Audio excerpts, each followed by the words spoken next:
In this video, we're going to be talking about how you can improve your credit score, reduce the debt you have, and overall save money. So what I mention in my videos is there are two sides to credit cards. There is the light side and the dark side, and with these two sides, you can easily fall to the dark side, kind of like how Anakin from Star Wars fell and turned himself into Darth Vader.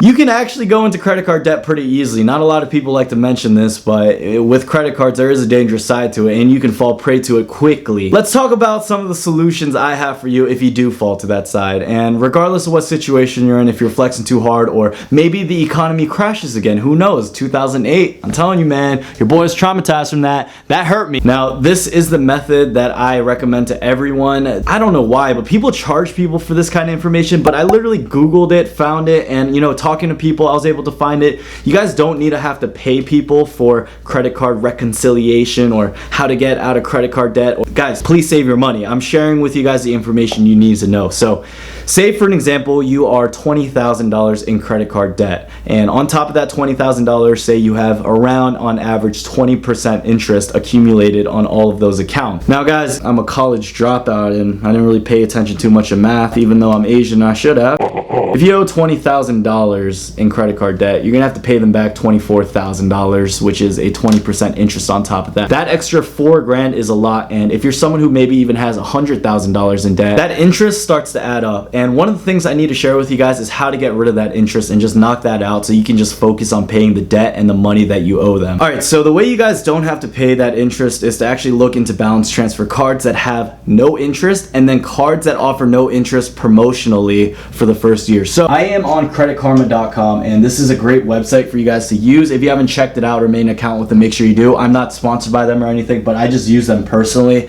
and it tells me everything about my score, the limit on all your cards. It's just an excellent website that I recommend to anyone. And just starting out, 0% introductory rate credit cards, you'll see there are a lot of credit cards that actually offer a $0 annual fee, a 15-month free interest rate, and a 0% interest rate. And Chase Dream Unlimited is up here. We have the American Express Cash Magnet Card, the Citi Double Cash, the Blue Cash, and one of my personal favorites, which is not on here, is the Discover Balance Transfer Card. And you guys know how much I love Discover. I made a few videos on them and how great their customer service is. But it is true, Discover offers one of the best cards, and that is the Balance Transfer Card. So once you transfer your balance over to them with 0% interest, and you have 0% interest for the first 15 months or 12 month, I believe, you're just going to be paying back the debt that you owe. You don't have to worry about the interest that you have. Now, how do I increase my credit score to even get to that point where I can get accepted to these cards? And I'm going to be talking about a secret method called Piggy Backing. So let's say we have Bill over here, and Bill has had credit cards forever.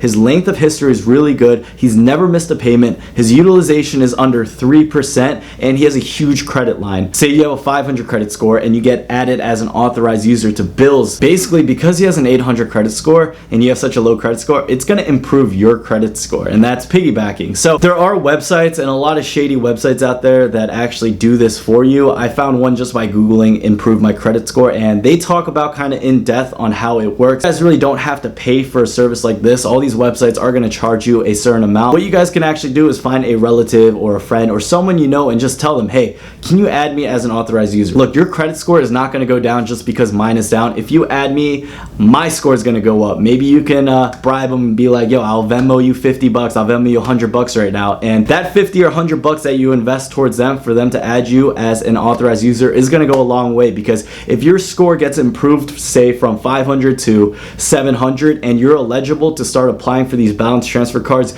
you've made your money back immediately. But that is a method that a lot of people don't know about. So if you guys ever get into debt, you don't know what to do, your credit score is low and you're afraid, look into doing the piggybacking method. It's going to save you guys a lot of money. Now, say you've done the piggybacking method, you've done all the balance transfers, and the thing is you're $100,000 in debt and you still have some debt left over. One of the things I would recommend you guys to do then is look into credit unions. Very simply put, it's kind of like a bank that works for the people. Now, this is very subjective as well to what kind of credit union you're working with, because not all unions are the same, but for the most part, these institutions are going to give you a better rate than banks would. So if you approach them with a consultation such as, look, I was in a bad situation, I was in a sticky rut, rut, you know, hospital, economy collapsing, whatever the situation was, these credit card companies are charging me 20% interest right now on something that I can't even pay back. Can you guys help me out? What they can offer you is actually a personal loan. So say you guys have $20,000 left of credit card debt. They will give you that $20,000, and in exchange, you have to just give them 5% back. They'll pay that off for you. You give them an absurdly low percentage compared to what the credit card companies are going to charge you. I would recommend you guys to do that after the balance transfer and after the piggy backing.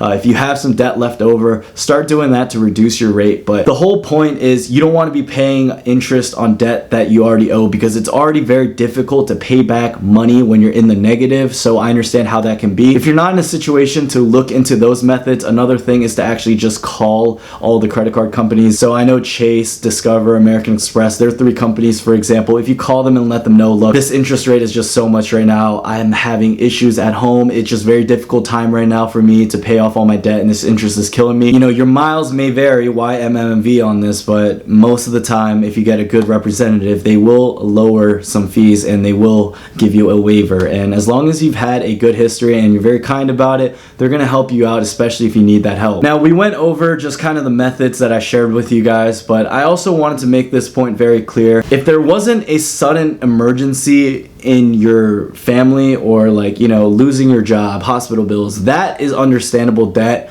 If you got into debt just by being crazy or just by not having proper spending habits and not having proper financial literacy, you need to go to the root of the problem before even looking into these solutions. You need to figure out what budgeting is. You need to figure out why you shouldn't spend money when you don't need something. And I thought this was common sense, but once I hopped on my computer and started looking into forums, I went into a Reddit forum. I forgot what it was called exactly. Maybe it was just called debt, but people share their debt horror stories, and it blows my mind how people buy things that they don't need when they don't have money. Like, I know, for example, if I have $10 in my bank account right now, I'm not gonna go out to the Gucci store or the Louis Vuitton store right now and buy a bag or a purse or anything when I don't have money. I just don't understand the logic in that. So if you guys are someone like that, if I'm speaking to you right now, the problem isn't with interest or credit cards. The problem is with you. So get your figured out first. And it might sound harsh right now, but I'm really trying to help you guys out. Get your budgeting sorted out, get your mindset right on financial literacy and how much a dollar means. You can start saving your money, and then you can actually start focusing on the offensive, which is investing. So literally, it's defensive and offensive when it comes to financials. This is how I put it. You can be in debt, you can spend money you don't have, and be in the defensive things by budgeting and saving money and literally being defensive.